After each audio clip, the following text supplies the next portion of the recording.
Welcome to day 5 of the chicken coop build. As you can see, I've just clamped it up and this morning I'm going to work on the roof. Then we're going to sort the door out, and then the door for getting in and out, the access door, and the door for the chickens. And then we're going to start paneling it in the hope that we can get it finished by lunchtime tomorrow. We filmed this video over the Easter bank holiday weekend. It's Tuesday now. We've had glorious sun for 3 or 4 days. Very cold today, you probably can't tell from the video. Very cold, but the weather is going to break tomorrow, so today is our last day of sunshine. So I want to get as much of this done as I can. So, hope you enjoy the video, and I'll catch you at the end.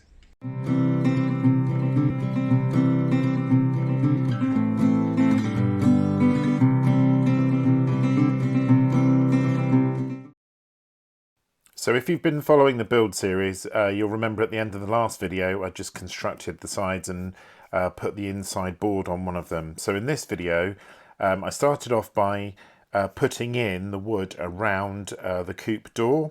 Now the wood that you can see there that's being attached looks like brand new fresh wood. It isn't actually, it's in fact pallet wood which I put through the thicknesser planer.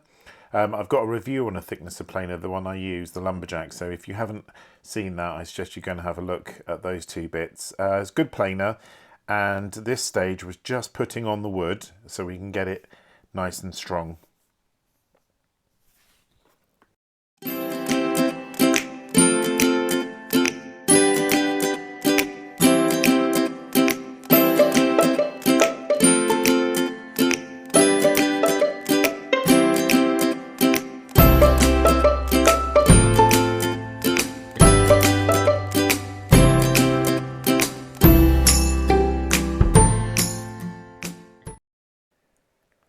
So with that panelling done, I worked on the roof next. Now, I don't know how you're supposed to do a roof for a chicken coop. I don't really have any experience of chicken coop roofing. So I watched a lot of videos on YouTube about chicken coops, but I wanted a much more sort of stable structure for this. So what I did was I watched some videos of people doing their garages, and I actually used the same techniques there. So it starts with this strip, you'll see it go on in a minute, goes on the front of the coop, and then I angled some pieces of wood to sort of stretch across like struts, almost like roofing struts.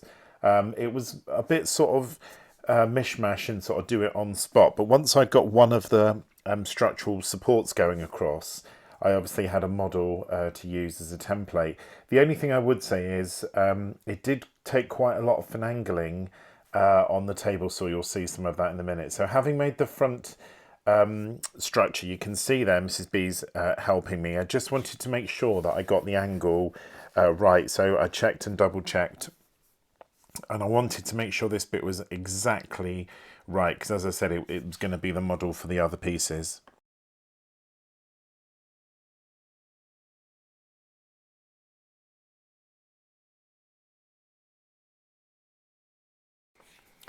Once I'd done that, I went over to the table saw, and as you can see, I've sort of rigged up a sort of jig. To be honest with you, it didn't work brilliantly well, so I sort of ended up freehanding it. Now, I would never advise you to use a table saw the way that you can see me using it here, and I was incredibly careful, and as I said, once I'd got that one cut made, I had a sort of model, a template to use for the other ones. You can see the shape of it there. So when I went back and offered it up, it fitted like a glove. I was incredibly pleased. You can't really see the look on my face, but I couldn't actually believe I'd managed to do it, but it fitted absolutely perfectly. So I went back to the table saw then, and I just continued manufacturing, and I made all of the struts I would need for the roof.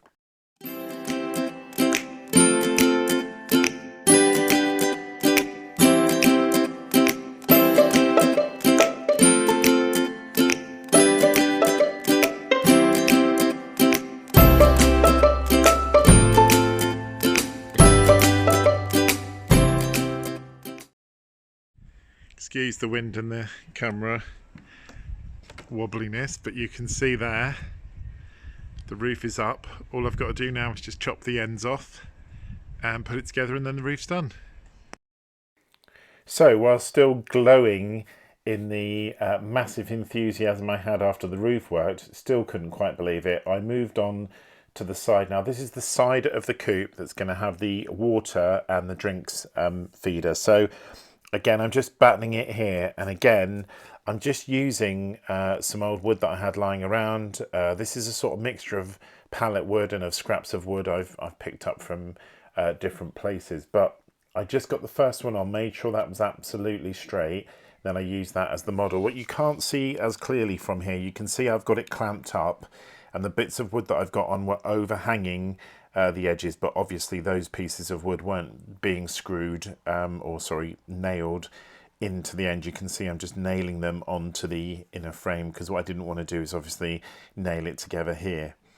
Now, while I was busy doing that, Mrs. B got onto the base of the actual coop, and this is just some lino that we had lying around. It's quite spongy, and obviously lino is very water resistant, and we thought it would make the absolute perfect base, because if any water got in the coop or any of the chickens' natural wastage occurred, we'd just be able to wipe it off. So we got the lino, put it on the wood and cut it to the correct size, and then again with the spray contact adhesive we just stuck it on.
So when we'd made the base of the coop and applied the lino, the next thing was to start cladding the side. This is the side that you just saw me make. You can see the chicken door there that I used for the pallet wood earlier on. So I got the featherboard and I just made sure that I got it exactly right, the bottom one, because I was using the bottom as my guide. So I used my little square there and I got it exactly the right distance all the way along the bottom, and then I screwed down the first featherboard. Obviously the sound's not up on this clip and you can't hear it, but the chickens were going mental. That's why I'm looking at them. I think they knew that I was building them a new home. I'm convinced of it. But when I got it in place, I was able to just pop in a few nails just to keep it nice and secure. And obviously I got the exact measurements. Then I just went back to the miter saw and I just cut all of the pieces, all of the featherboard pieces exactly the same length.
So here you can see the completed side with a featherboard. This is the side of the chicken coop that's obviously got the chicken coop door. You can see the gap to the right there. And the last thing that we did was, or Mrs. B did, she painted it. Now, those of you that are observant enough will see the little flecks going up and down the screen, and no, it's not an audio-visual problem. It started to hail, and I mean hail. So we just about got the first sort of strip of paint on it, and then we left it. And as that was the end of the day, we thought we'd start again tomorrow. So in this last section of the video, I thought I would leave my biggest cock up to the end. I cannot explain to you why I made this mistake. Only thing I can say in my defense is when I read the tin, it said apply the bitumen to the surface. Now, I took that to mean the surface of the item that you were covering in felt, but I think it meant apply it to the surface of the felt. So as you can see, I happily start slapping on the bitumen onto the piece of board that the roof's going to go on. Now, when I was doing this, I did think, oh, this isn't quite right. It sort of seems to be absorbing into the wood far too quickly, and it also wasn't going on very well at all. In fact, it was a bit of a task getting it on, but being me, I happily, merrily carried on until I'd covered the entire top.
Well, as you can see, I'm no quitter. I did eventually get it all on, but here you'll see the moment when I look at the tin and realise the mistake I've made. Unfortunately, I forgot to start the camera when we put the first piece of felt on, but as you can see, it fits nicely. It looks amazing. The only problem is it just didn't stick. Hence the clamps at the front of the picture. No matter what I do or how much I pressed it down, I just could not get it to stick. So that actually made it very, very problematic. When I folded it over, I turned it over to staple it on the bottom, which is what I did, or nailed it on the bottom in the end. It was just far, far, far too floppy with too much air trapped underneath it. So much so that, as you can see, I got a strip of wood here. It's an old fencing capping post, and I put that on to at least keep the two bits together, but I know I'm going to be revisiting that roof pretty soon. in a last sort of desperate attempt to get it to stay where it is, we actually use one of the sides of the coop to sort of lay on the top to try and keep it down whilst we turned it over, so we were able to work on the bottom. But again, this didn't work very effectively, and it was quite depressing really, because you get that feeling that you've done something wrong and yet you can't figure out how to cure it.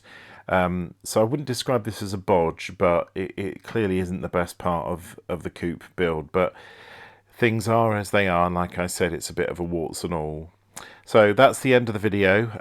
Catch us next time. I hope you enjoyed it. And in the last video of the series, we'll be finishing the coop off and actually putting in its place. Catch you then. Happy woodworking.